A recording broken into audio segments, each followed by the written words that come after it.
ಹುಣಸೆ ಗಿಡ ತುಂಬ ಸ್ಪೆಷಲ್ಲು.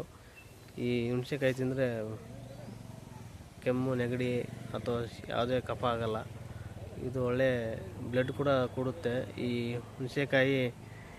ಹುಣಸೆಕಾಯಿ ನೋಡ್ರಿ, ಹುಣಸೆಕಾಯಿ ಒಳಗಡೆ ಕೆಂಪು ಇರುತ್ತೆ ನೋಡ್ರಿ,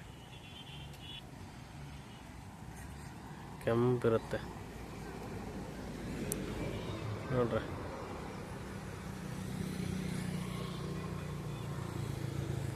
ನೋಡಿ ಹುಣಸೆಕಾಯಿ ಇದು ಫುಲ್ ಇದೆಲ್ಲ ನೋಡ್ರಿ, ಎಲ್ಲಿ ಮುರಿದಿಲ್ಲ.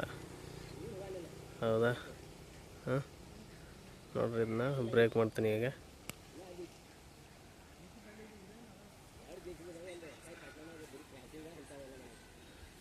ನೋಡ್ರಿ,